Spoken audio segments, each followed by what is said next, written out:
Peace and love. How the hell are you? It's Bondzee. Bondzee Live, Trippin with Bondzee on YouTube and the Dean Blundell Network. Where are we at? I don't know. It's Monday. I had to look for a second. Good save, Bondzee. I thought it was Wednesday for just a hot minute there, and I saved it. But it is Monday. It was a bit of a weekend. I'm not going to lie. We'll get into that in a hot minute, but how the hell are you? You know what I figured out? Because I always used to say, oh, it's Bondzee Live, Trippin with Bondzee, blah, blah, blah, episode, whatever. I was wondering tonight before the show because I was actually well prepared. Didn't have fuck all else to do all weekend as I can't walk. Get into that in a minute again. So I was like, I had everything pretty much prepared and done. So I'm sitting here twiddling my thumbs. Even went over and had a pipe with the neighbor before the show. And he's like, you're never here before the show. You're always freaking out, running around like a maniac with your head cut off. I'm like, I know.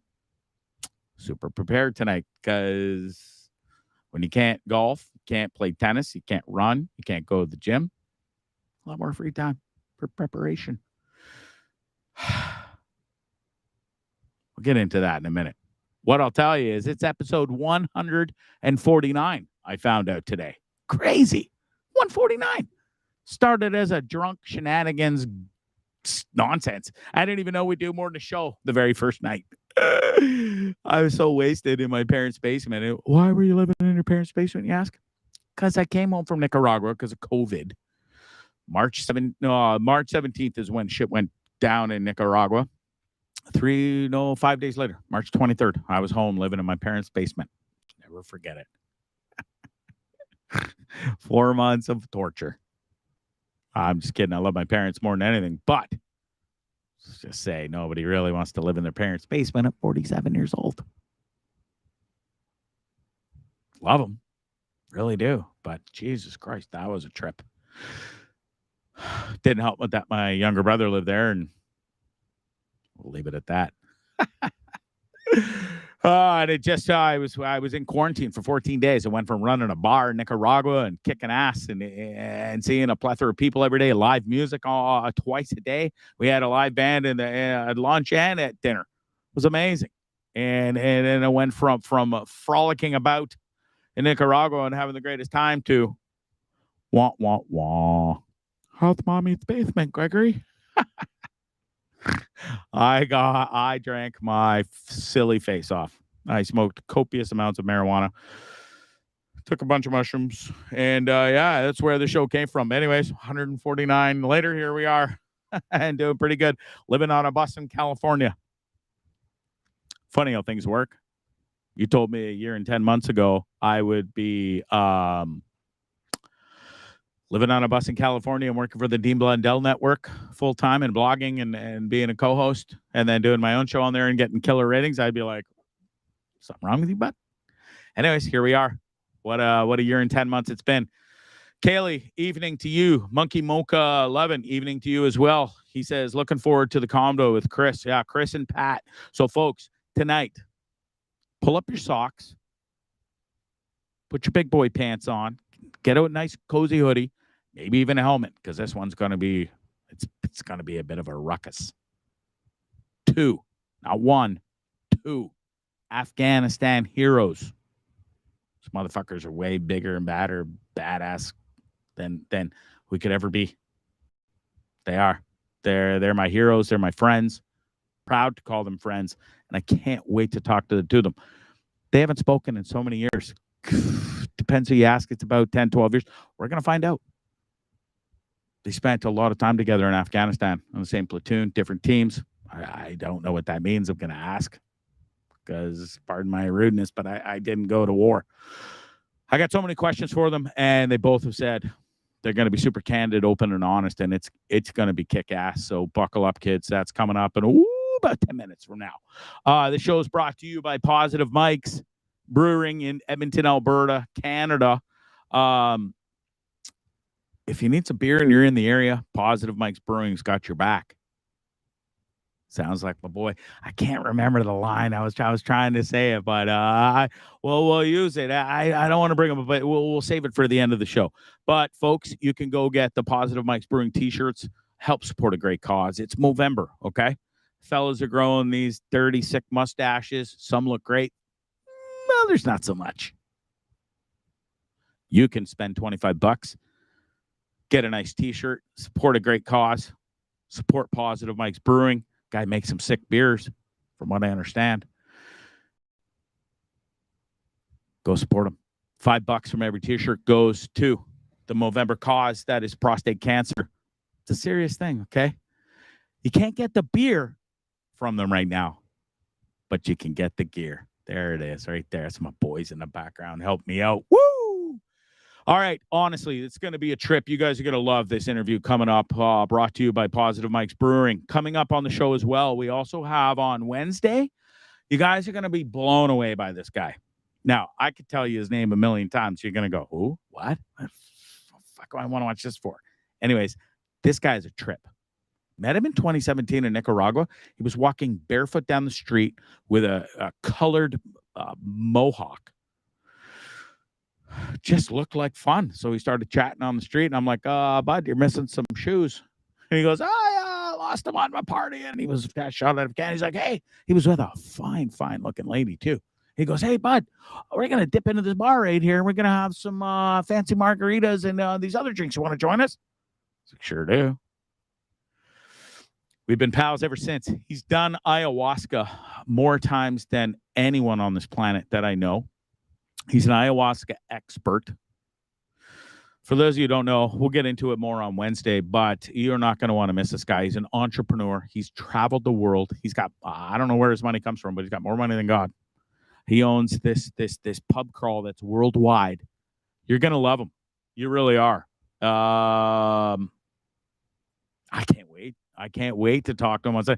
We have to, and unfortunately, I can't do it live because when I'm live right now, it's like 3 a.m. where he is. So I have to record the interview. I got to get up early. That's tomorrow morning. I got to get up at 8 a.m. Huh. It's gross. Anyways, the guy is a trip. I can't wait for you to meet him. And listen, and Friday. Oh, his name's William J. Barron the Fourth, by the way. William J. Barron the Fourth. Says enough. I literally, he has so many stories to tell me. He's like, Bondzee, you couldn't have hit me up at a better time. This guy's got more shit going on than you could ever imagine. Anyways, that's coming up Wednesday. Friday, my boy Reggie's back. What a trip this guy is. He has been so enamored by his 3 appearances on Bondzee Live already, and his what we call story time with Reggie. And he's told some sick stories. He's told about his sister getting murdered by 21 years old. By a thug she just met 4 or 5 days previous. He also told about shooting his first 2 perps, killed one, the other one survived. Shot and killed another dude. That's coming up Friday, part 4 with Reggie. And huge news. Reggie just texted me. I've been helping him out. We've been in contact the last 4 or 5 days. There's my boy right there. Reggie is starting his own podcast. It's called Reggie 911. Let's talk about it. You guys are going to love this. You think he's been open and honest on my show? Wait till he gets his own. This guy is going off to the races. He's going to get everybody and anybody that he's known over 28 years in the police service in the Los Angeles area. The stories that he has over 28 years will blow your mind. Some of them that he's told here has already been epic. I've been super proud to help him out. I was able to spend about $2,800 of Reggie's money in the past few days. He's like, fuck, Bondzee, Jesus Christ. I'm like, well, listen, you got the best shit. You won't have to upgrade anything. We got him the best MacBook Pro going with the hugest memory. We got him the Shure microphone MV7 that I'm using. Can't promote the ones that they use on the Dean Blundell Network because I don't have one. Everybody else does, but I don't. So fuck them. So it's a Shure microphone that I got him. MV7's killer microphone. You should have one too if you're thinking about podcasting or anything like that. Anyways, got him all set up. He's got the boom mic. He's got the mic. He's got the got a fancy ass camera. He's not even using the MacBook Pro camera, which doesn't suck. Anyways, you guys are gonna love it. It's a Reggie 911. He'll be on the show Friday. Oh, what a weekend. Bondzee's miserable, by the way. Just gonna let you know. 5 days now. Count them. 5. I don't sit around well, as most of you know. ADHD out the ass. Woke up 5 days ago. Couldn't put any pressure on my left foot. I'm like, Man, that was a pretty aggressive tennis match yesterday with that wall, Bondzee. Turns out it was because 5 days later, I still can't walk on my left foot. So I'm a stubborn prick. Okay, every guy is. So don't sit there and yell at me and be all condescending and stuff and say, "No, you ain't go to the hospital." So I don't fucking want to go to the hospital. I fucking hate those places, especially COVID era shit. I don't want to go. Talked to a doctor friend today, Dr. Mario. Big, he had an amazing appearance on the Dean Blundell show this afternoon. I highly recommend you go check that out. Anyways, I messaged Dr. Mario. I was like, dude, I got this issue on my foot. Won't go away. It's been 5 days. I think I rolled it on the tennis court in an aggressive match with the wall. Anyways, he said I could have either like a spiral fracture, which you wouldn't have known about right away, and excuse me, or it could be an infection of some sort. And if it's an infection, which I don't know, I'm not a doctor, but the pain and the swelling is moving up the foot, and it's not feeling good. So I'm either out of here tonight, right after the show, but I can't even go first thing in the morning because I got the interview at 8 a.m. I got to interview ayahuasca Charlie here, he lives in, I want to say Budapest.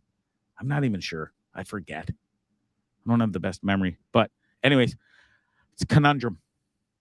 I don't want to go, but I am sick and fucking tired of not being able to walk on my foot. What about physio for the foot? Mike says, I don't even think there's a fucking physio because I can't even touch it. Can't even move it. My dad's like, son, every time I've got some sort of pain, I just stretch it out. And you're like, Bondzee, how come your dad doesn't have a British accent when you're talking? Well, you were talking about your mum. She's got this accent and she's always yelling at you and saying Gregory Scott, smart in the fuck up. Mom said the F word. I've never heard her say the F word. But my dad worked in a factory for 30 years. My mom didn't. She stayed at home and raised 3 hooligans. I'm being polite. Anyways, my dad doesn't have he's got a tiny, tiny bit of a British accent. Anyways, he's like, just stretch it, son. Just stretch it. It'll be fine. I'm like, Dad, I can't fucking move the thing. Let alone stretch it. Stretch it. And Buddy's like, go to physio. How about a fucking doctor first and an x-ray to make sure we don't do something crazy? You know what I'm saying? Gwendolyn says, Bondzee, you need to see a doctor, man. That sounds like an infection if it's moving up. Yeah, I know. 5 days is enough. I'm finally throwing in the man towel and I'm going to go, okay? It's enough. Stop yelling at me. You guys aren't even my real parents. Shit. Anyways, and I know I sound like a crybaby, and that's why I don't even like talking about it, and that's why I don't go. I'm a tough guy. It'll go away. It'll just go away, right? Not so much. And I don't like sitting around on a bus doing fuck all the entire weekend. Though I did get some serious sick blogs out. One of them, best blog on the Dean Blundell Network over the entire weekend. I lost my shit on those 2 losers, thugs, owned Milton's restaurant. I used owned in past tense because guess what? Shut down. It's not because of my blog or because I lost my shit on them Friday night. It was just bound to happen. Those guys mistreated a poor fellow with Asperger's with a service dog, and they deserved everything they got. Anyways, losers, bye-bye your restaurant, and goodbye, God bless. You won't be missed. You might even be going to prison. We'll see. All right, folks, enough about my foot, enough about those losers. Without further ado, I can't believe the 2 people I'm about to bring on here. These 2, I don't want to ever meet them in a back alley if I wrong them somewhere along the line. These 2 could kill you, and me too, all at the same time with their bare hands. That's true. These guys both got deployed to Afghanistan, 2009. They were on the same platoon, different teams. I'm going to ask questions. I don't know what that means. But without further ado, folks, I would like to introduce you to my best friend in the entire world. I grew up with him since we were about 4 years old, causing shenanigans. Patty Moulden. How the hell are you? And my boy, Army Chris. Guys, fuck. Thank you so much. That dude right there is a fucking war hero, man. Right there, legit war hero. What's going on, bro? Fuck, brother. It's been a fucking minute, man. Wow, look at you. How are you? I'm good, man. You? Yeah, still above ground, man. You know, You're looking good. Getting there. Where are you living? I'm in Hamilton, back in Hamilton now. Okay, you can go to the Grey Cup. What? You can go to the Grey Cup. Yeah, no, not so much. Fuck, it's good to see you. Play our high school football games there at Everwood Stadium, though. It's all they tore it down and they rebuilt the whole thing, though. Wow. Are you in Edmonton still? Still in Edmonton, brother. You bet. It's amazing, folks, because, and that's why I kind of sat back for a second here, is these two got deployed to Afghanistan. I'll tell everybody the quick story. And welcome to Bondzee Live on Trippin With Bondzee on YouTube and the Dean Blundell Network. Guys, I can't thank you enough for this. Thank you. Let's jump right into it, man. You guys are unbelievable. You got deployed to Afghanistan together in 2009. You were on this, so I don't know how this how it all works. You're on the same platoon, but different teams. Now there's team 1, 2, and 3, from what I understand. And Chris, if I may, before you guys answer, you sent me a picture yesterday that blew my mind, and not only my mind, but it blew Pat's mind, because Pat had never seen it before, and it was a picture. And so how did that come to be? You said your old boss was in possession of it, and I sent it to Pat, and basically what it was a flag, and it labeled the 3 teams, and it had all the soldiers' names. It's pretty special. Yeah. So that flag, Pat was at Massamgar. Oh yeah. Right. And what was happening was, as the Chinook was coming in, this is not a dramatic story, and blew it off. And Dave Crossan, who was our squadron sergeant major, and there was actually 5 teams, fucking ran out to the wire. It was stuck in the wire or whatever. He grabbed it, and that's it. So he brought it back to CAF, and he had, the local fucking yokel make up the whole thing. But I had never seen that thing before till yesterday, because I was trying to remember which team you were on. What? And he sent me that picture. Like, I thought it was team 4. I said, he's pretty sure he was on 4. And and fucking Dave sent me a picture of that. I'm like, where the fuck did you get that? Where is it now? In his house or something? Yeah. Oh, cool. He's got 2 of them. He's got 2 made. One's supposed to go to our OC, and one's supposed to go hang in one CR. Well, guess what? They're still in his fucking house. Wow. You know what I got when I left was we did a call one time where the guy was digging in the road with an old Russian bayonet that was fixed for the end of the rifle. Wow. And they had an F-14 that was just on station, fly by and strafe him with some small arms, and like just took him apart completely. And his shit, his body, and everything was scattered all over the place. We went in and cleared it out, and I submitted that for evidence. And I kept asking them about it because I really wanted it. And so then when I went back into CAF, they gave it to me, let me take it home. I was fucking stoked. Oh, you did get it. That's fucking cool. Like, I don't have any cool trophies, man. Well, actually, we have one. Well, I don't want to get carried away. We'll eat up all of Bondzee's time. Right. We got the first DFFCC. We pulled out of that tree, and we have the whole fucking thing sit also behind Dave's bar. Right on. So Dave's got all the shit. I have nothing. Wow. Well, so here it is. I put it up, but you were talking, Pat. So Chris, you were in the Black Squadron part there. First name at the top. TEWO Dowley KS. I don't know what the hell that means, but and then Patty, you're in the green. You are the 3rd name down in the left column in the green, and it says EODOPLS Moulden P.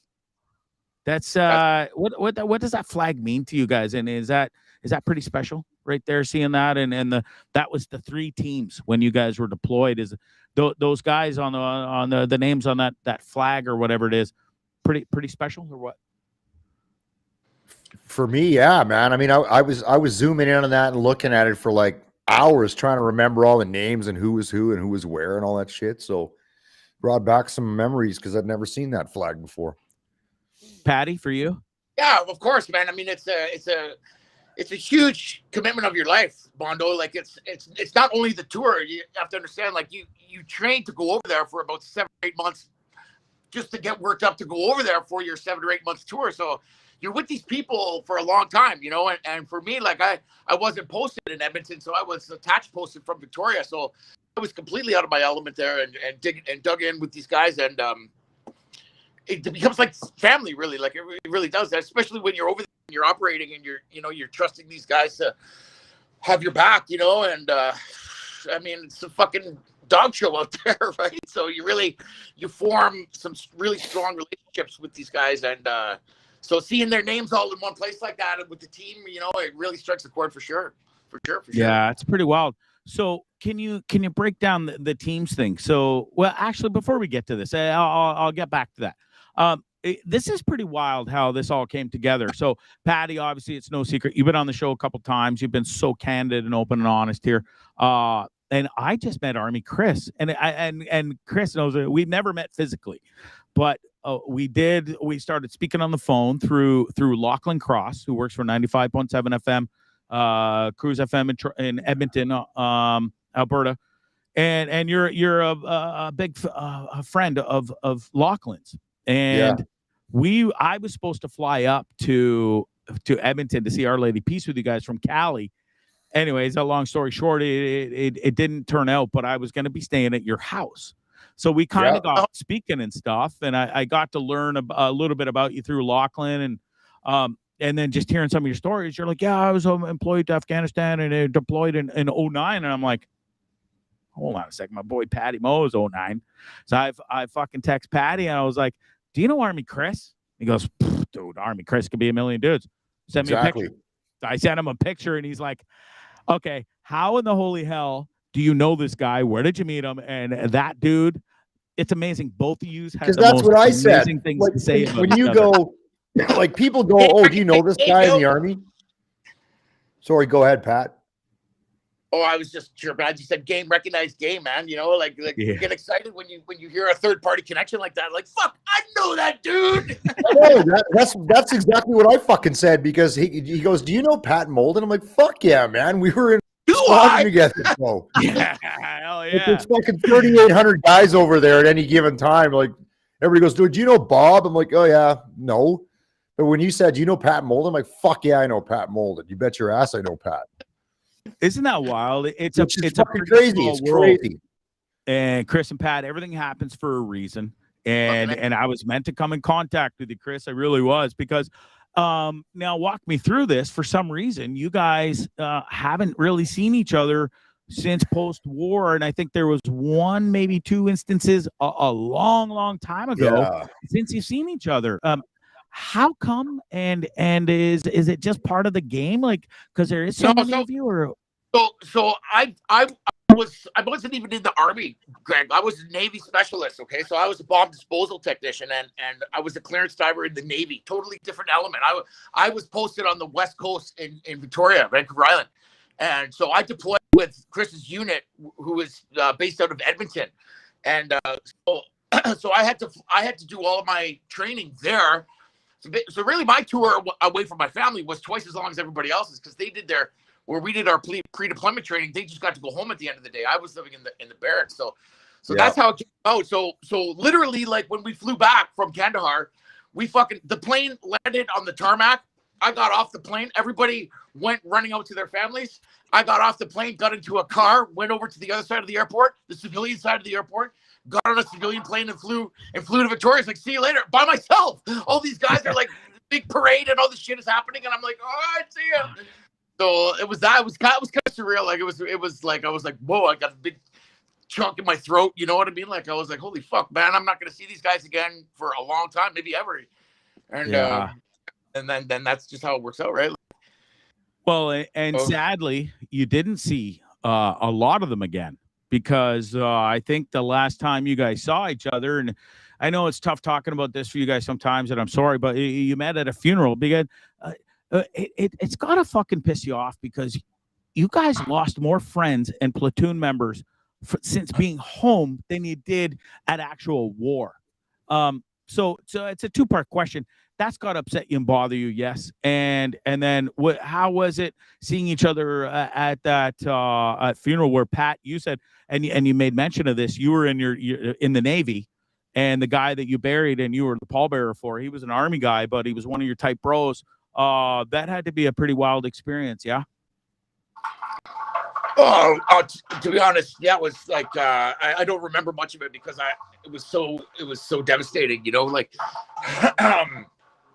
the circumstances around his death were a little bit strange as well. Very strange.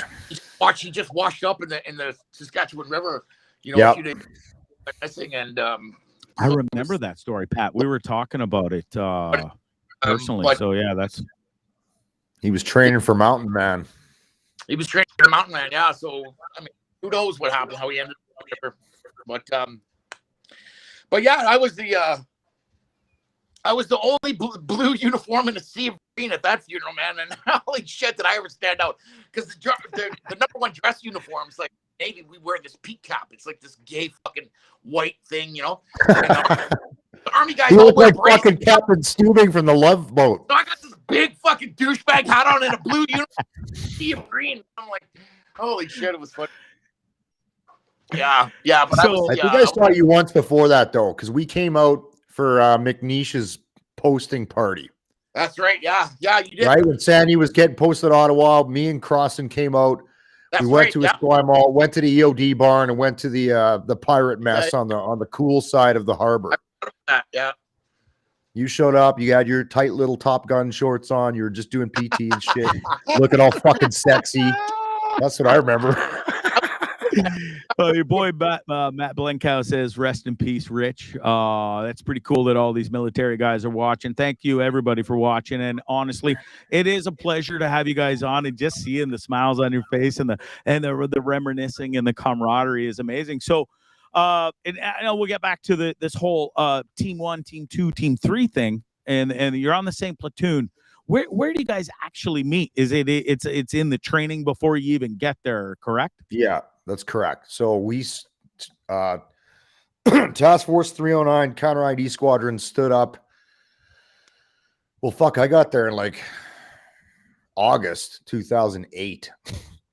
Pat, when did we all get together the first time though?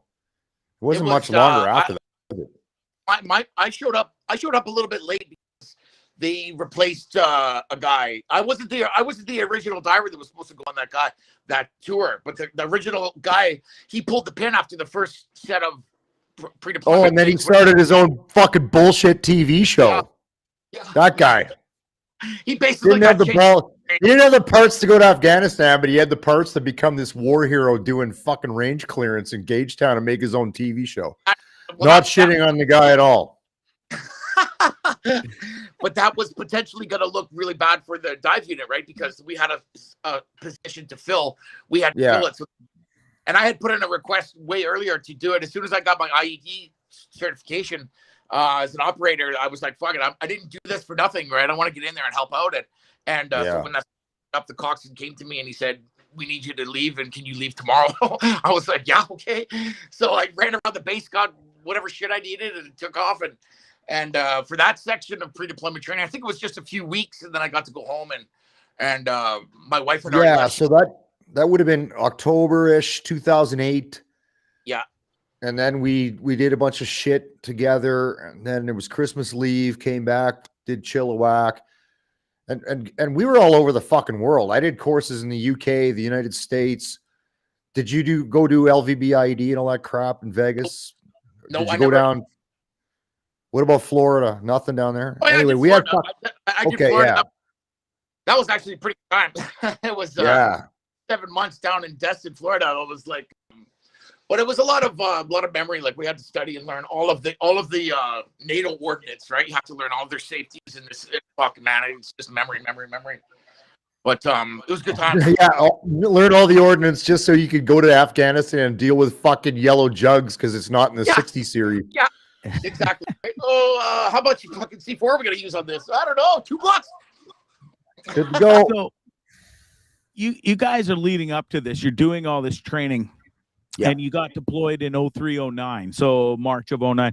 That Christmas, if I may ask, do you all get to go home and see your families, knowing that you're doing all this training, and that's potentially could be the last Christmas you could ever have? Thank God it wasn't for you two. But was that a weird time for you both? Did it ever cross your mind? I'll let Pat. Was your first tour coming up, right? Well, that was my first Army tour. I had done a couple tours in the Navy, in the Persian Gulf, just on a ship, but it was nothing compared. Yeah, but I mean, your first fucking combat bomb suit wearing tour, right? No, yeah, my first operation. Well, you know what I mean, like where I was in danger, like a lot of danger. Yeah. Yeah. So I'll let you speak to that question, because for me this is my fourth fucking tour. It was, whatever, right? But I don't know. Go ahead, man. I'll just stop talking.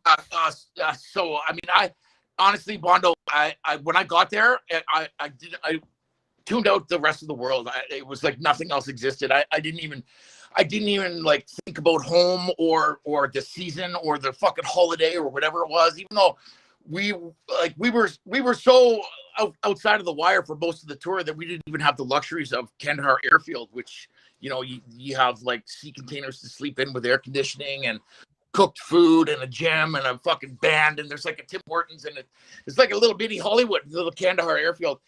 I mean, it had been running for 9-10 years up until that point, so they had just getting it better and better every year. So it was pretty comfortable. Like, you did a calf tour, you were not really like in danger or uncomfortable at all. Like, you had a shower every night, you had fresh food, laundry, like it was fucking pretty sweet. So I don't know, I kind of lost my train of thought there. What was I talking? Christmas. Bro. Oh yeah. So honestly, like I had my situational awareness was like one day at a time. I didn't really care about fucking Christmas presents, or I mean, even though we got a lot of stuff from like Boy Scouts and different schools, they would send just random packages for a soldier, and there was all kinds of candy and treats and shortbread and shit all over the place, but I mean, where we were, it was just more important for me to stay focused on what I was doing one day at a time and not get carried away with, expectations or missing the world at all. The world didn't exist to me when I was there. It really didn't. Yeah. So everybody understands what Pat's role over there was. Pat is an explosive ordnance disposal operator. So he's the guy within the team. There's two of them that puts on that Med-N GOD9 bomb suit until the NEQ is greater than never mind, and fucking actually goes down range and dismantles that device after remote means, and our robot can no longer do anything. So at the end of the day, there's a good picture. That's YVEZ actually. That's what would have been Pat would have been wearing. That helmet sucked, Pat. So you know what I'm talking about when you see that picture. That's what it looks like. He goes down. He's going to mimic fucking metal detector, mine detector. That's a Med-N GOD9 bomb suit. And that is, I believe, 2 18-liter yellow jugs, which I'm pretty confident were full of ammonium nitrate aluminum powder. And how many calls did you do, Pat? Roughly 157 or something like that. Does that sound about right? Fucking crazy enough. Yeah, you're in around there. We all did some shit like that. Yep. So that guy fucking went and did that for 7 months straight, every day, 7 days a week, 24 hours a day, did what's called the lonely walk. He goes down by himself and fucking took bombs apart for 7 fucking months in the interest, that's me with the smoke, of protecting his team, the guys that work with him, Afghan national security forces, and the local citizens of the country there. So fucking that Pat Moulden is a fucking hero right there. That dude. Yeah. I mean, dude. A goddamn good looking man too. He is too. And then you say smoke. I think every picture you sent me, Chris, of you've got a smoke in your mouth or that was a bad day, man. I don't even want to get into it. Why I'm covered in shit. That's fine. It looks like a fucking bad day. I mean, yeah. We'll leave it at that. Man. So okay, let's get back into this here and get back on track. So do you guys, when you get there, you're on different teams? So does Chris, you're on team 1. Yeah. Pat, are you out in the field as team 3? On a night mission while team 1's getting some fucking sleep? No. So all of our teams, how does that work? All of our teams, we had a huge fucking area to cover. Like, so Canada Canada's area of operations was Kandahar province. So my team 1 was in the city. Teams 2 through 4 were scattered throughout different parts of where the battle group was in the province. I wish we had a map of Afghanistan up. Right? So there's no relief. Your team is assigned to an area of operations, and that's where you work. Does that make sense? Yeah, it does. And thanks for. So these teams are sometimes you're close together or not really. And how often did you guys actually see each other in the entire tour? I didn't see Pat's team fuck the whole tour. I don't think ever. I didn't see. Wow. I didn't see another team at all. We operated completely independently, and we're assets, right? So were you in communication with those guys, Pat? I'm sorry. I saw team 2, like Duran's team, in passing. That was it. Wow. Well, but are you guys always in communication? Is what I was asking, Pat. Not really. No way. Wow. No, there's too much shit going on, right? Like you're so busy. Your team's assigned to that area, and that's who you focus on, the guys you're supporting. And the only guys we're in touch with. Okay, look at that. You found a map. So Pat was to the bottom left of Kansas City. Is Dan down there? Where the fuck? I'm blind, so I got to move my head most close to the monitor to see this. Kabul. So if you go down, where the fuck is Kandahar? Is at the bottom.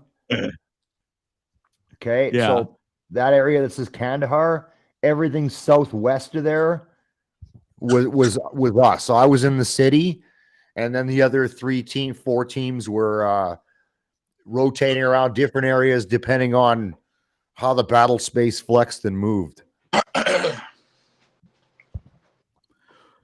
What was it like there, boys? And you're in different parts. When you were there, did you trust anybody? And by that, I mean, I've seen a bunch of pictures with you and kids, Pat, over because I've known you so long. You've shared some pretty special shit with me. But even today, Chris, you shared a picture with me. And you actually just added your own caption to it. But yeah, you ran into this kid, and when you were walking away, the motherfucker was giving you the finger. Like, it's a little disrespectful, no? Yeah, I thought I had it up here. I don't see it now, though. Sorry. That's fine. Do you trust anybody? Or did you trust the kids? Or no. It's horrible to say, maybe, but who knows if those motherfuckers are strapped too, right? There was a saying that you cannot buy an Afghan, but you can rent them for a little while. It's true, man. Like, you were not in a position. Understanding we were there to help those people stabilize their country and manage the fucking problems.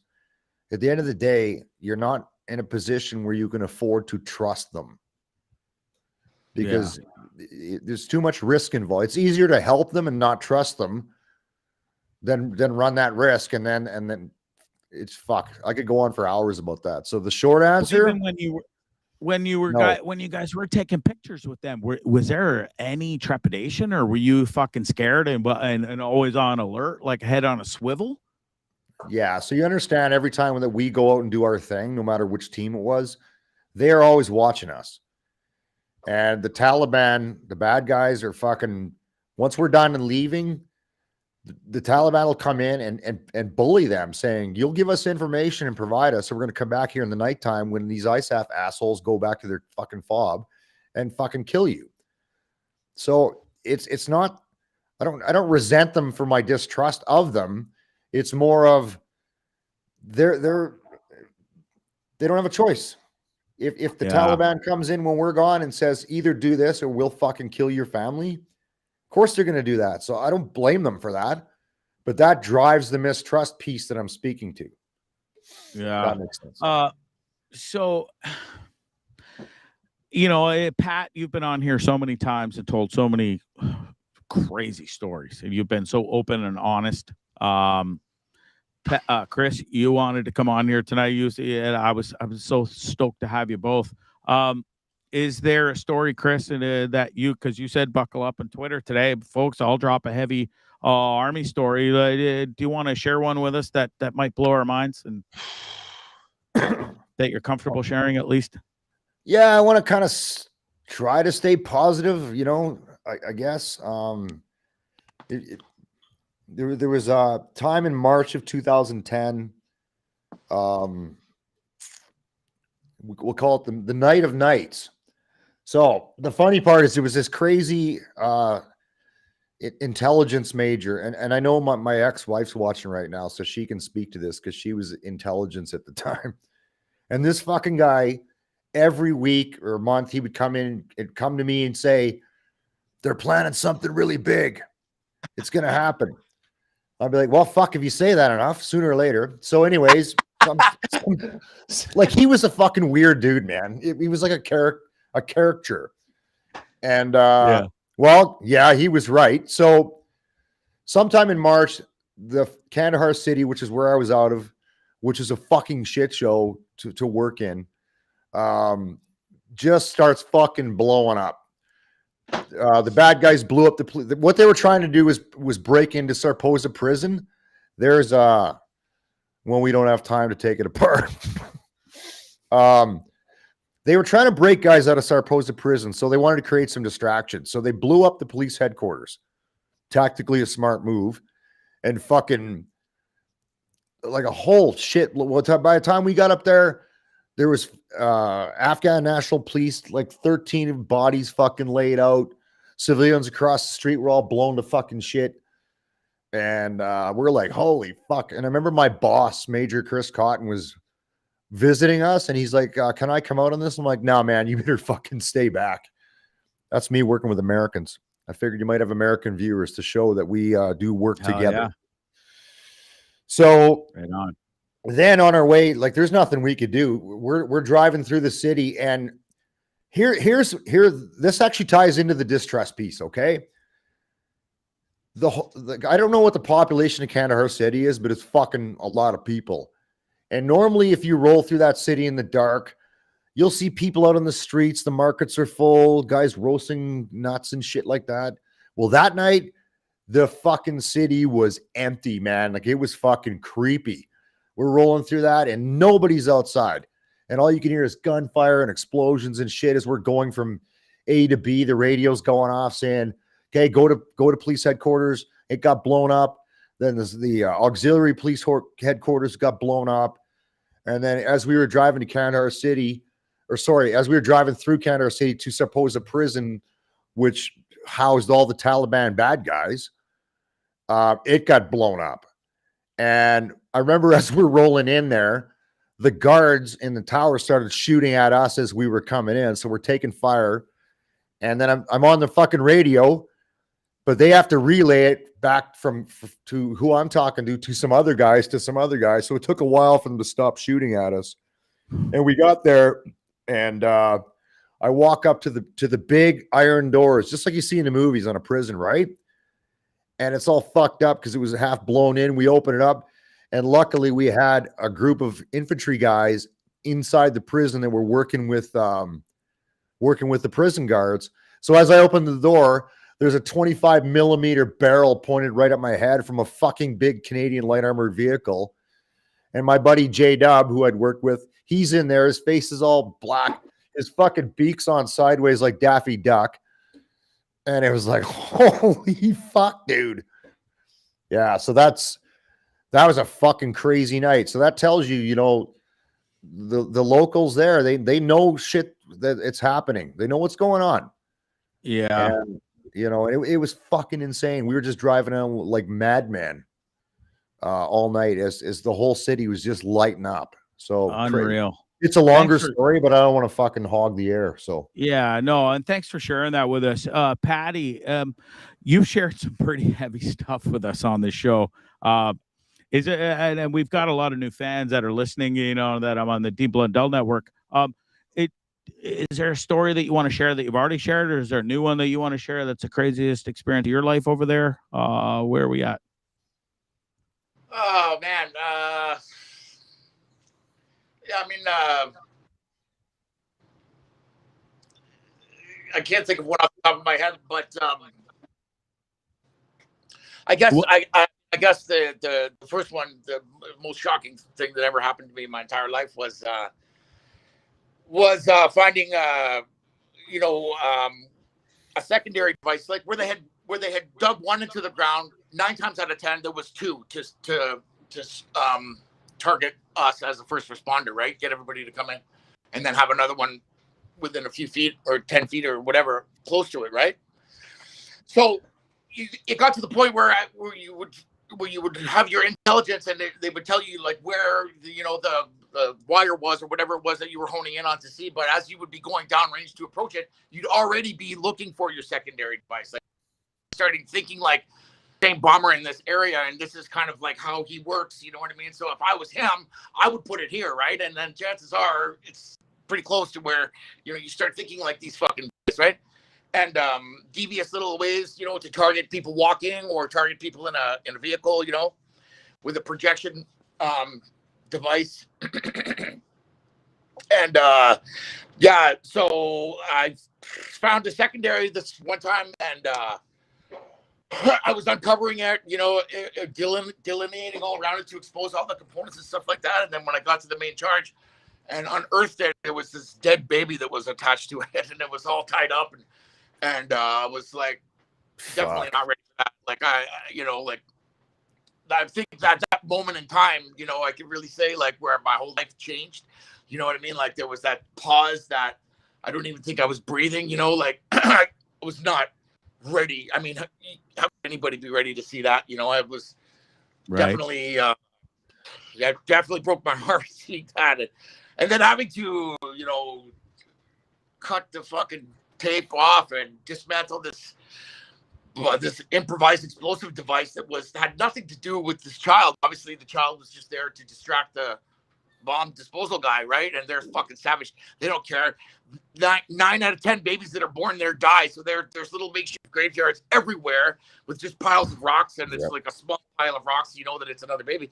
They don't have doctors. They don't have healthcare. They don't have anything, right? And I mean, delivering a child is a complicated fucking thing, right? To get it from the stomach to the, breathing air, and lots can go wrong, and the simplest thing goes wrong, and the mother and the child both die, right? So there's like dead babies everywhere, graves and stuff like that. And so the one that was used to target their infidel and target the heart, they're smart, they're a cunning enemy. They knew what to do and how to affect us greatly, mostly.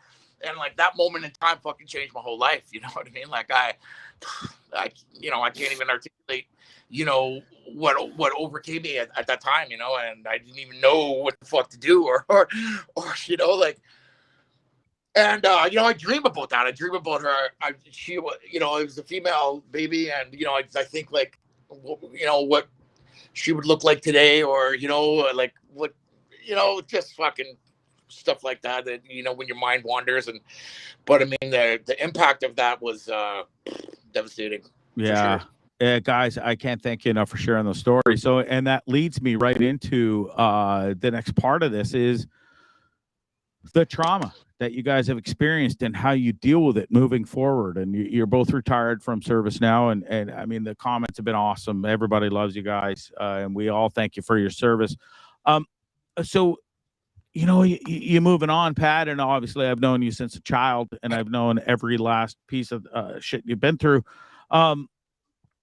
You just did this huge documentary recently, Pat, called the final frontier. Sorry, I'm trying to get to the notes here because I'm a bit skipped ahead, but it has over 1 million views on YouTube, dude.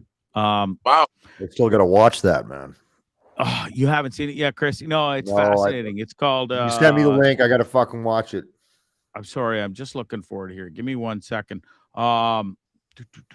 Shit. I had the link for it and everything. I was gonna put it up. And I'll find it. It'll come to me. But Pat, filming that, it had to be a pretty huge decision for you. Was it a huge decision for you and your family? Was it just you that said, "Fuck Bondo, I got to do this," and I'm in with all both feet, 10 toes?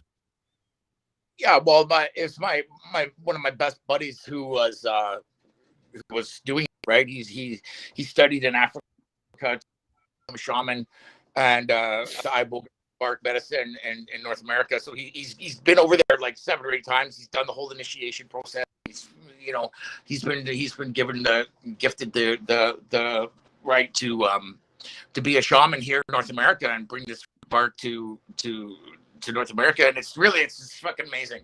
I don't really know what else is it Iboga, Pat, that you took? Yeah, Iboga root bark. So yeah, it's a root bark of this plant that grows only in Goban, Africa, and it has like crazy medicinal powers. It's like a hallucinogen. It's somewhat of a, like, I can only really relate it to like a mushroom type, like magic mushrooms. Yeah. Like, but again, not really at all.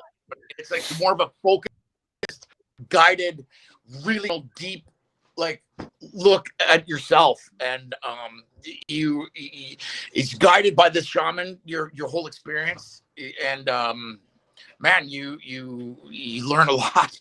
You really see yourself from a different perspective, and what you want and what you don't want, what you want to change, and it just gives you like an opportunity to sort of push a reset button on your life and be like, okay, like, I didn't like how that looked. I don't want to do that anymore, or like I should be more this way. Like, it's more of like a guidance thing, like it's not like a miracle. It's not like it doesn't relieve you of your compulsion to drink or use or whatever your addictive thing is, but it gives you that look. It gives you the ability to step outside yourself and reevaluate why you're doing it, and look and go back to the root cause of the trauma that's caused it, because there's trauma behind every addiction. You know what I mean? Like, there's no addict out there that is doing it just because they want to do it. You know what I mean? Everybody who's an addict has some sort of attached to it, and so it's tapping into that trauma and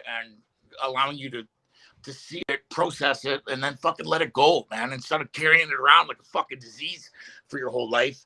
And then you have to have this crutch to drink or to whatever your substance is to keep up with that, So it really sort of provides more of like a spiritual guided process rather than like an instant relief of your obsession. Do you know what I'm saying? Yeah. So, Patty, the show and everybody out there, because I found it, it's called The Psychedelic Frontier.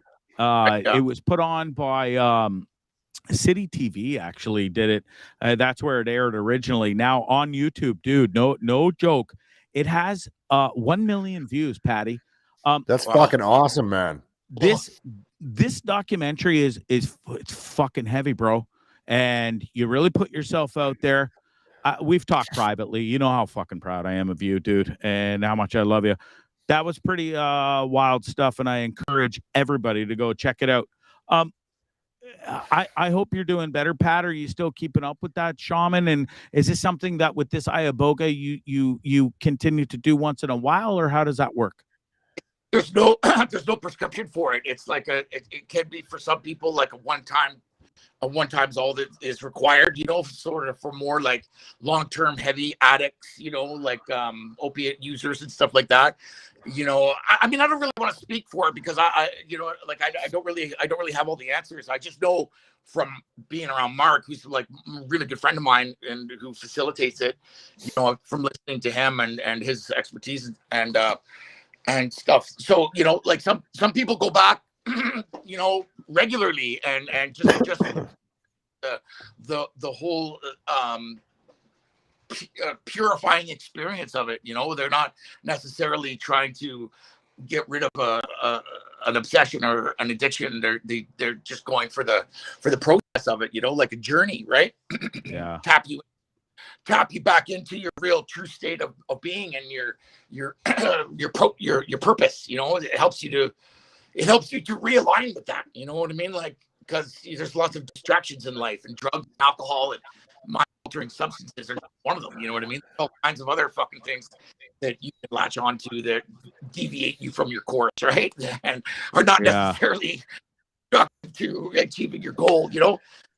So it's I mean, the people in Goban, the Bwiti tribe, they use it on a sort of like a regular basis. They use it for spiritual guidance for their hunts. They they rub it on the gums of their babies. You know what I mean? Like it's like in abundance down there, and it's part of their everyday life. You know, so it's not like, I mean, it's more of like a heavy hitting experience here, because it's not something that we're used to or really have ever done before. You know what I mean? Yeah. So it's the links in the bio for the show. We just posted it right there.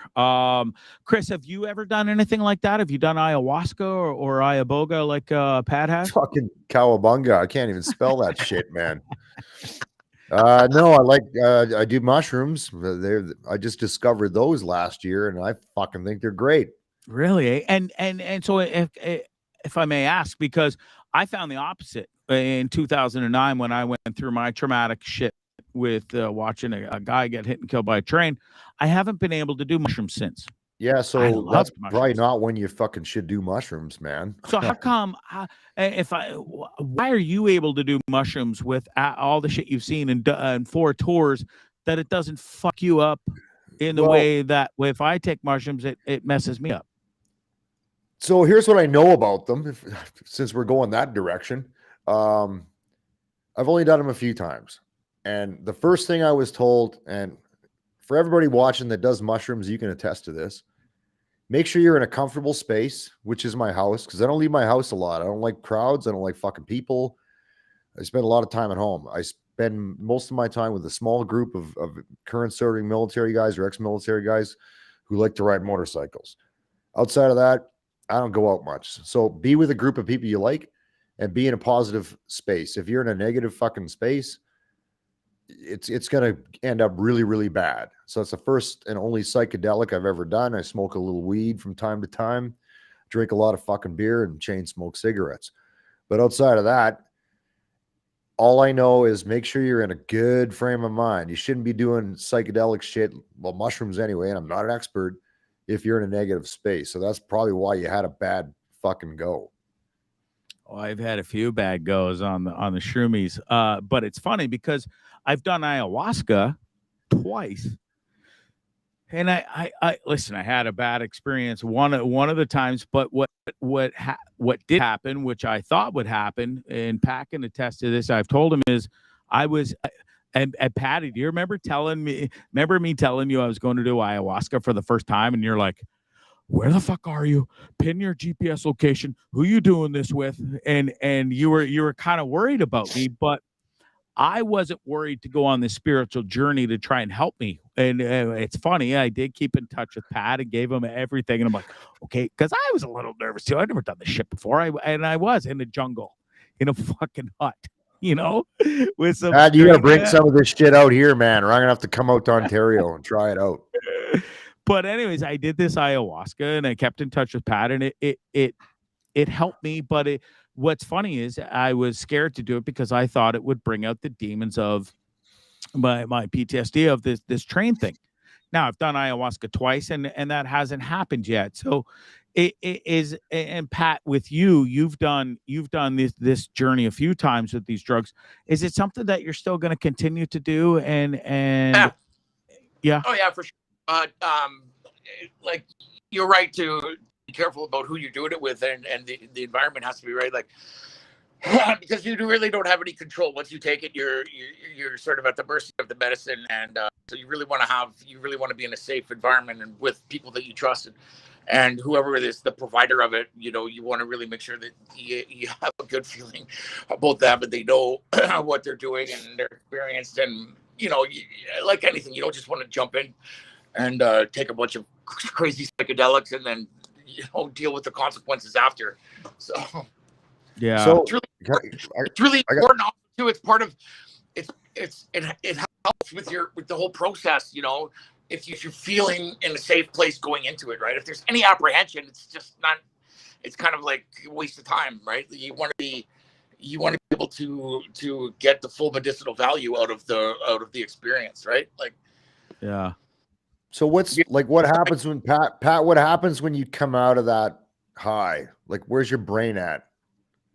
You're tired, really. It's just because you don't, it doesn't really allow you to sleep sort of that night, you know, so you go into the next day and then you start to just feel tired. It's not like it's this crazy come down, or you don't even really notice it really so much anymore. You're just able to have a nice sleep in the afternoon. Yeah, because you delved pretty deep into your soul. Yeah. And it's evident in that documentary, Pat. And there's some times where you kind of snap to and you're aware, and you were like, you almost wake up or come out of that trance, and you're like, but you remember it all, right? Is that correct? Oh yeah. So you're learning from this shit as you evolve through the process. Completely. Hell yeah. It's a complete out of body experience, and you're guided by the shaman. You're lying there with your eyes closed, and he's sort of cueing you along, you know, to see like, okay, now we're going now to the house that you lived in when you the very first house that you remember living in as a child. Go there, and so you there, right? And then he said, okay, now go into the backyard, go into the, you know, what do you see? What do you know? And then he uses the information that you're giving him to guide your process, right? Yeah. So it's really. Oh, there's Bondo. That's fucking wild, man. Yeah. Like, send me the BOGO code, bro. I'm in. Yeah. I mean, I think that everybody should try it. It's plant medicine. First of all, I think I'm a big supporter of. You know what I mean? Like, there's so many people that are struggling with, you know, the opioid crisis, for God's sake, and yeah, it's fucking horrible. What is the big solution to that? Methadone, for fuck's sake? Like, that's not really in line with getting better or getting an upper hand on it at all, ever, right? You're just trading substances. You know, one is legal and one is not. So, you know, something like this is radically changing, you know, the way that we're dealing with this problem, and it's working. You know, it's not for everybody, like everything is, but it could be for you, and it's worth a try. Why not, right? You know, like fucking, yeah. You know, I think you'll try anything. You know, yeah. Like, you know, I went to like 3 different treatment centers. Fucking joke, waste of time, like complete waste of time, and maybe I wasn't in the right mindset, and I don't like, you know, speaking negatively about it, because it does work for some people. Some people latch right onto it, and you're talking about going into you're talking about the PTSD programs that the system offers you, right? I'm talking about the addictions treatment centers, but they're all okay. They're all, it's sort of like you're going for this for a dual diagnosis, right?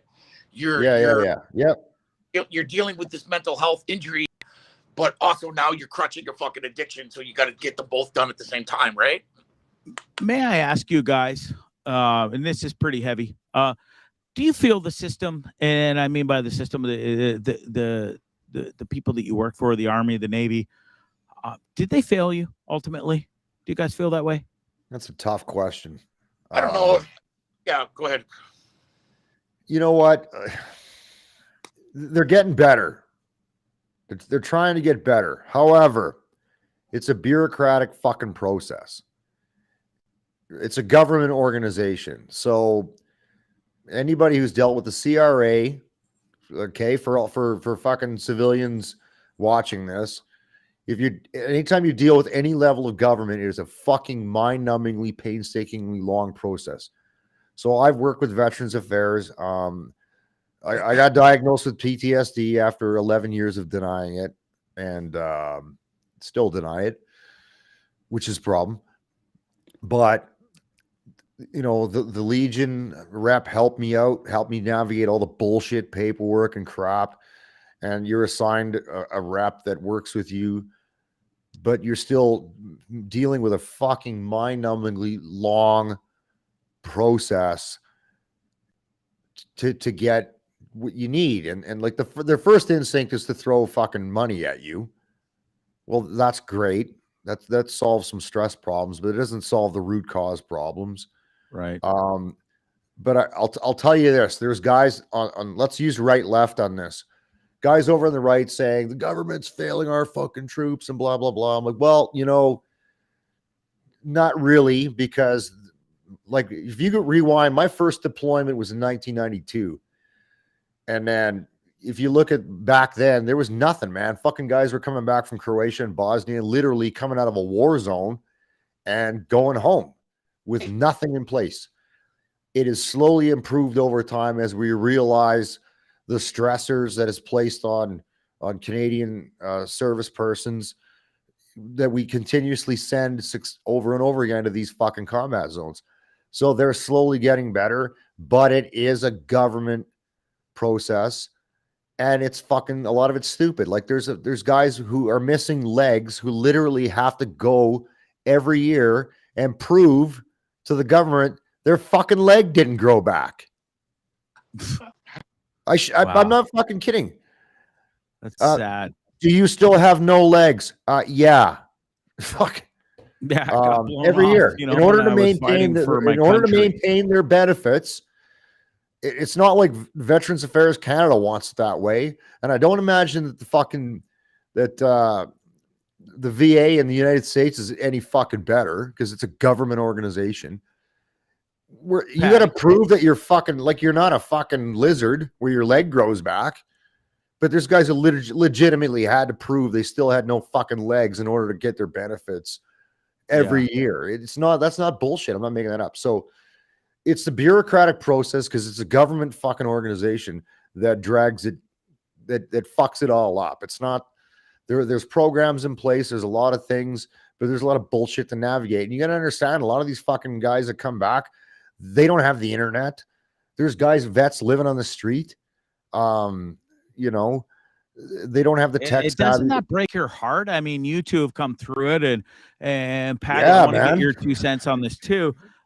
Because you've been through programs and they've kind of failed you. And you'd be the first to admit it. Do you feel failed by the system still, or are they still got your back a bit? I mean, and is it bittersweet because maybe you do have guys there that do have your back and want to fight for you, but like Chris said, it's so bureaucratic. Is it drive you nuts or what? Like, I mean, they do their best, you know, and I mean, I can't really complain, right? Because like I've been taken care of. You know, I'm okay financially. You know, I have the resources for therapy and things. You know, Veterans Affairs is a pretty big organization that you can really pretty much get whatever you're looking for through that with your representative, right? But I don't really participate too much with it. It's just kind of like I don't know, it's just kind of like a sore spot with me. I mean, I do therapy, you know, still. Luckily I got set up with a great therapist that I have really enjoyed talking to, and so the only communication that I have with VA is to re-up my visits with her, and that's just a phone call. Say, hey, I'm doing well. She's awesome. Can I have like 12 more visits or whatever? And they just pay her, and that's it. But yeah, like it's like the problem. The problem that I have experienced with it is that it's all fucking civilians working there. I have no fucking idea really about like the personal side of, you know, the sacrifice that. Yeah. You know what I mean? Like when you survive an operational Afghanistan tour, you don't want to be spoken to by some fucking pencil neck douchebag about what you shouldn't be doing with the rest of your life. It's like, whoa, man, you know what I mean? Pump the brakes, you know. And also, I could fucking absolutely relate to that. It's like I very much limit who and how I talk to them because they're just people. And I'm not shitting on them. I'm just they have these jobs and they have a fucking checklist. And everything has to be put into a formula. And you answer a bunch of fucking questions and shit, and they spit out an answer. It's like, man, it's not fucking on. So to sum up, I'll sum up your question. My answer is, it's not as bad as some people make it out to be. It's definitely not as good as it could be. And it's a fucking ton of bureaucracy that is maybe not run by people qualified or who have the empathy, as Pat's alluding to know how to deal with people who've fucking been in have had these experiences. So I'll kind of leave it there. Yeah. Pat, do you want to add anything to that?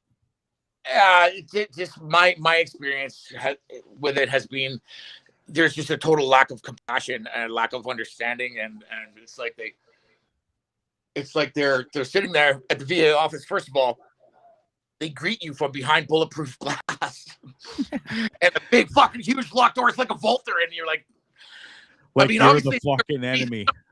What? Like you're the enemy. That's how you feel, right? You walk in there and you're like, what is that necessary for? But obviously it was necessary once for them to do it. So, and having a couple of bad experiences there, I get it, right? Because I'm like, I was ready to dive through that little hole and fucking choke the guy. But like that's the biggest, I think, problem is that it's just a bunch of civilians that really have no understanding or no compassion for the sacrifice that's required of the individual and the family, and the sensitivity of that. It's just, you don't get it where you should be getting it at a place like Veterans Affairs, where you're going like for help, and you have a bunch of people there that have no idea about anything that has to do with the military. They only are workers for the benefits of the soldiers. So it's like a weird sort of a thing. It's necessary. You have to put up with it because, for your future and stuff like that. But you're kind of like, they don't make it easy, and they don't make it really a comfortable experience from my perspective. They don't fucking make it easy. And I remember a previous ombudsman, which is usually a retired military guy that's supposed to stand up for us. And I think it was, somebody correct me if I'm wrong, it was Rick Hillier, that said the soldier gets the benefit of the doubt. So I was denied for tinnitus. Fuck, I'm not going to go down that path. But at the end of the day, to echo Pat's comments, I'll fucking tell you right now, if there was a guy who'd been over there and did what we did, and like a million fucking other people have done, you wouldn't be getting denied for these fucking claims because you didn't check one box the right way that added up to their fucking formula. So that's where I get pissed off, is because you're being your disability claim or whatever it is. And this isn't always about money. Sometimes it's about treatment and covering my meds, covering my fucking whatever shit that you should be entitled to, being taken care of for what you did. Some civvy who doesn't give a fuck, who's never been there, is just got a form and they're just going through a checkbox, and it equals A or B, and A is yes, we agree with you, or B, fuck you. Like, fuck, man, it's not that black and white. So anyway, I don't want to get mad here. Let's move on. Chris, Pat, sorry, Pat, go ahead. My mic was muted. I forgot there's a rookie mistake. I'd be remiss if I didn't ask you guys before I let you go. We've been at this for a bit, and I can't thank you guys enough for your time. But you guys were deployed there together in 2009. 2021, Canadian government, U.S. government pulls out. Pat, I know when this happened, you were supposed to come on my show and talk about it. And with all respect, you couldn't do it because it was too close to home. You were pissed off. Your social media posts, you spoke from the heart. You really laid it out there, Chris. I'm not sure we were kind of. I think I was just getting to know you then. I gotta ask you, is this straight up? Are you fucking pissed still? How much did that hurt? Do you feel like you wasted your time? Are you angry? Where are we at? Who do you want to start with? Pat, go ahead. Yeah, I mean, I don't lose sleep over it anymore, but initially it was a hard pill to swallow because it cost me my career, like my life as I know it, everything that I had worked for to get to that point, I lost because of this injury that was in my mind, and then to just up and leave and pull out of there and have it get turned back over to the Taliban, like so it would have been worse off than when it was before we got there. Just kind of like, oh man, like my whole career, my whole life was changed for that. And never mind that, the guys that died and the families of the guys that were killed over there, like how are they making any sense of this? It's hard to even comprehend, but so like I said, like I don't sit up in bed and fucking stewing over it anymore. It just is what Right, it is, bro. right? And knowing now, even knowing what I know now, and if I could go back there and talk to the Patty who was doing his pre-deployment training, I would not tell him anything differently. I would say, go do it. It's there's no even knowing that it cost me my career and my sanity and my marriage and it's so much, almost my life. Really like I was dark for a while. It was really dark, but I know, bro. I would still do it. I would still do it all over again. I wouldn't change a thing. Like I possessed a very specific skill to go over there and help out a situation that needed help. And the local nationals were dying like crazy.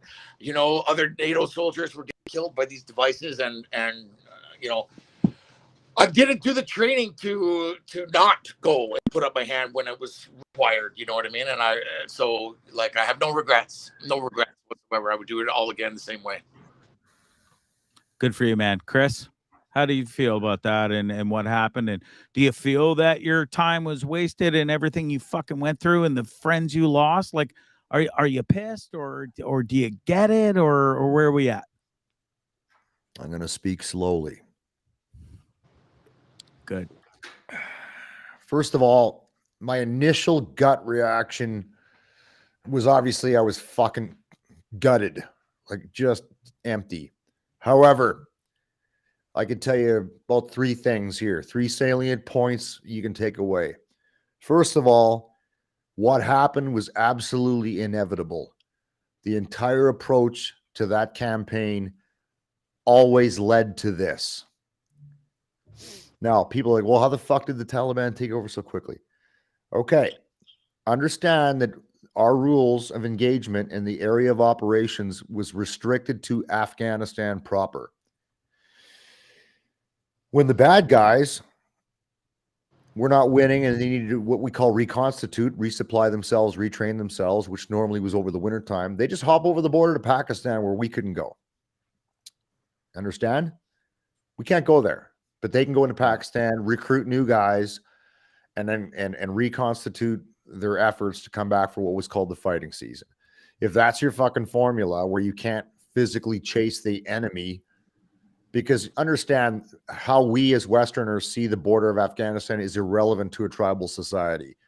Tribal societies, which they are, subtend borders that were designed by the British back in the day, don't mean nothing. So there was nothing ever led to any other end in Afghanistan except the way it went down. However, let me put a better spin on it. People, next point. Well, why did the Afghan National Army fail? The Afghan National Army failed partly because they're cowards, led by a president who was a fucking coward who should have stayed there and died because they all bailed. Why is that? They were trained with Western methodology. All right. Same way as Canada trains. Canada lacks the air power to go into a major conflict. It relies on allied air power. It relies on joint intelligence from other countries. So the training that we gave them was Western training that was based on support from U.S. intelligence and U.S. air power. If you pull all of that out, you cripple their ability to effectively fight alone in a guerrilla style warfare, which is how they should have been trained. So the way we train them, we fucked it all up. My last point, and this is for Pat, so I hope you feel better.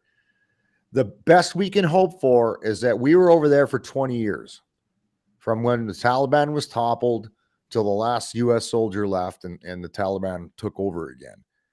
20 years is a fucking full generation of people who enjoyed freedom.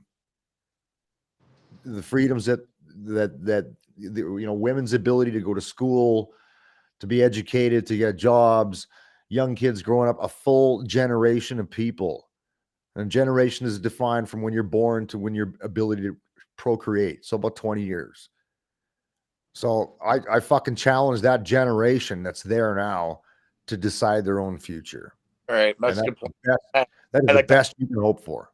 Yeah. That's what I got to say on that. Like you can't live in the past and call it a failed mission, which it is. but you did buy them some time to make their own decisions. That's the way I look at it. So I'll leave it there. It wasn't for nothing.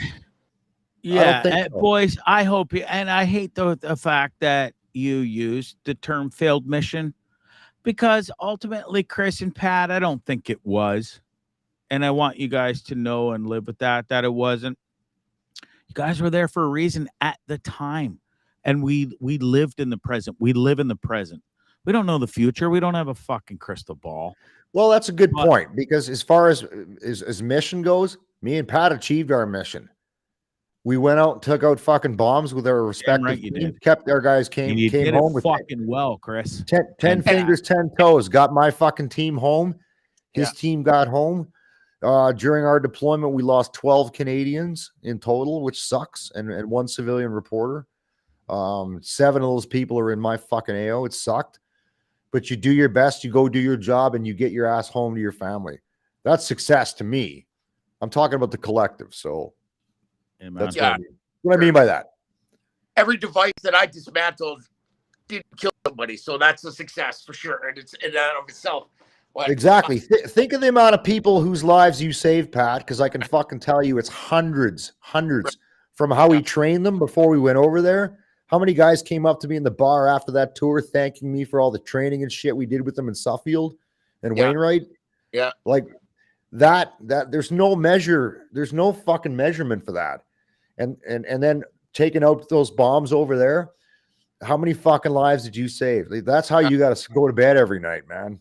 Thinking like you said, Chris and Pat, they were always watching, always. So the fact that you guys found one bomb, well, they knew you found that bomb. They were watching you. And Pat, you've told this on the show before. They knew they watched you scramble it in, and you were like literally just waiting to fucking die almost. And you kind of did, Pat. You told in a story, and I know I got to let you guys go, but Pat, you dismantled a bomb, and the red light went off. And you were in that suit, and you thought you died. And if I remember correct, you said your body was up above you. You were looking down on you in a suit, dead. But you weren't, bro. That's fuck. Right? Well, seeing that the light change, the indicator, that meant that it was functioning. The circuit was completed, right? And so the circuit then the power would have gone through the circuit to the detonator. The detonator would have, so on. So in my mind, seeing that was like, why am I seeing that? I could be dead right now. Like that's, so that was there was enough juice to get to the light, but not to the detonator. Like fuck. Hallelujah, bro. And that was just straight. Hallelujah. Battery had been sitting there for that long. Or it was a shitty old battery. But it wasn't my time, apparently. Boys, I honestly, from the bottom of my heart and everybody watching, I can't thank you enough for how amazing, not only for your service, but your open and honest and candidness tonight has been off the charts. It really has. You guys are special human beings. I am thrilled to not only have you on my show tonight, I'm thrilled to bring you both back together because... And I appreciate that. Been too long, bro. Yeah, I know, dude. Special, eh, boys? What a small world. This idiot sold his house, went out on the road and does this show, and I come across Army Chris, who's one of the most special dudes I've ever met besides you, Pat, and turns out you guys are in the same platoon on different teams, mind you, but doing the same job, the same thing, and fighting the same war, and man... I brought you guys back together. It's been a real special treat for me, and I hope it was for you guys as well. Super cool, man. Anytime. Patty, thank you very much. Yeah, Pat, we'll be in touch, bro. Yeah, man, for sure. Please, guys. I know you guys will. So I'll start with you, Patty. I love you more than anything. You know this, bro. We've been through the most utmost shit. We haven't even delved into the other shit. So, bro, you're...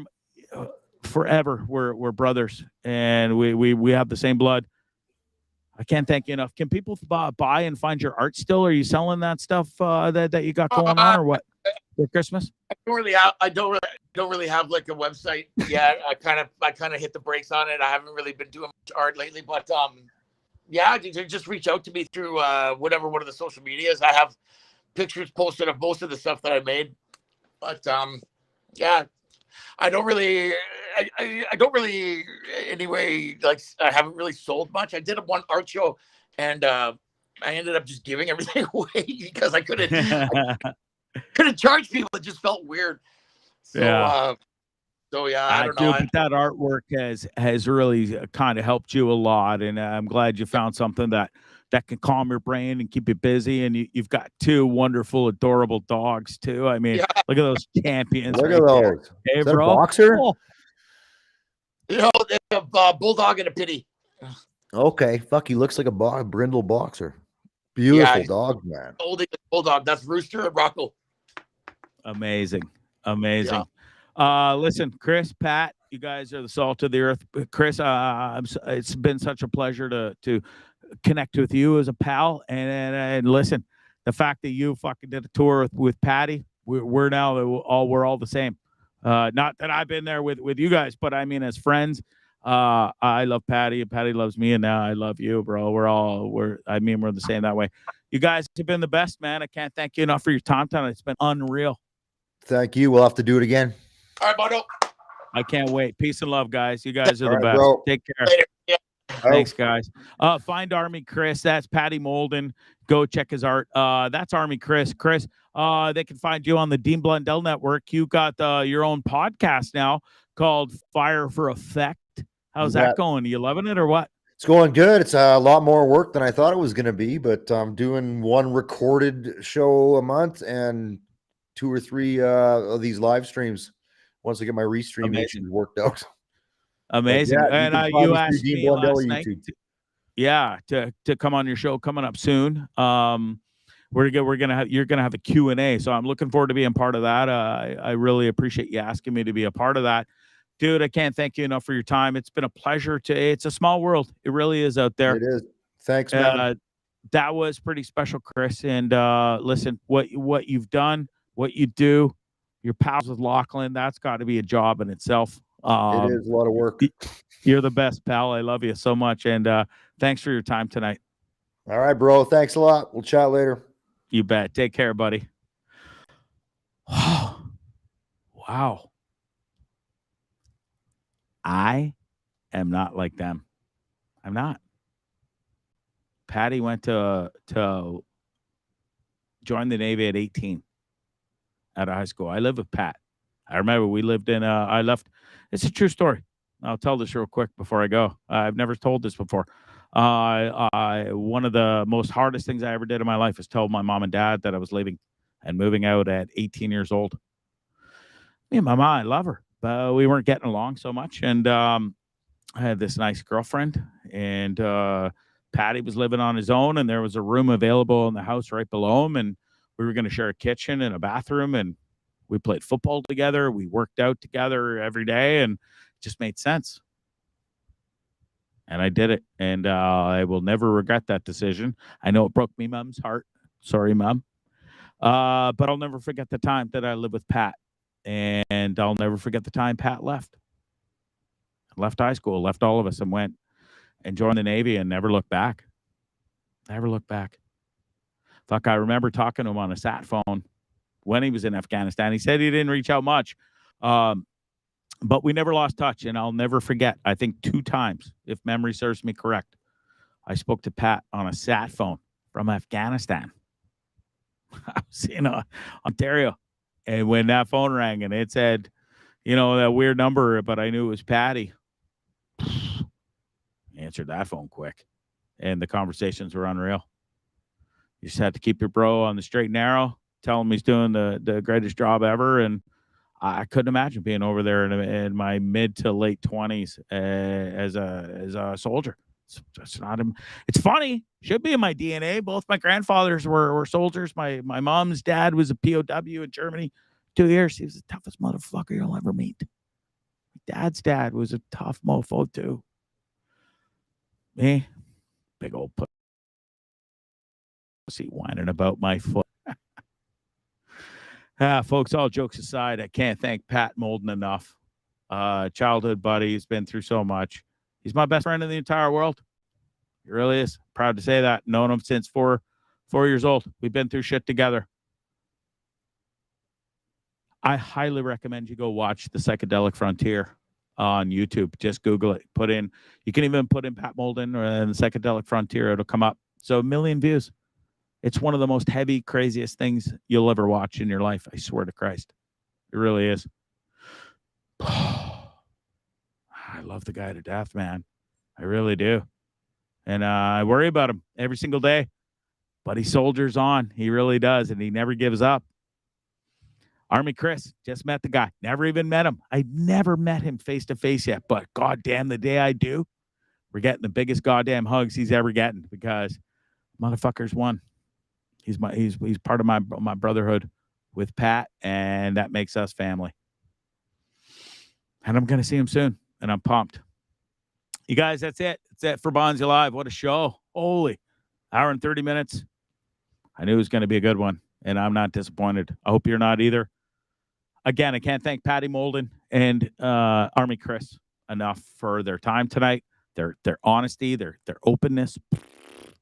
They've been through more than you and me ever have or could ever even imagine. I had so many more questions. I really did. We'll have them back. Hope you guys enjoyed the show. It's Bondzee Live and Trippin With Bondzee on YouTube and the Dean Blundell Network. It's brought to you by Positive Mike's Brewing. You can find them in Edmonton, Alberta. Go check them out on YouTube. Buy the merch because it's real cool stuff. And they'll donate some money to the Prostate Cancer Foundation for Movember. There you go. Go grab one of those T-shirts. They're almost sold out. They got 4 left. Be one of the 4. Say, dude, I was one of the 4. Tell them Bondzee sent you. You get maybe even another discount. Who knows? If they're feeling nice. Wow, I'm tired after that one. That was a good one. I love you guys. I love it, Dean Blundell. I can't thank him enough for allowing me to put this program on his network. I love you guys for loving my show. Peace and love. You have a great night. It's Bondzee Live and Trippin With Bondzee on YouTube and the Dean Blundell Network. I'll see you Wednesday when we got William Barron IV, ayahuasca expert and entrepreneur extraordinaire. I'm going to the hospital. Got to get my foot checked out. I'll see you Wednesday. Ciao.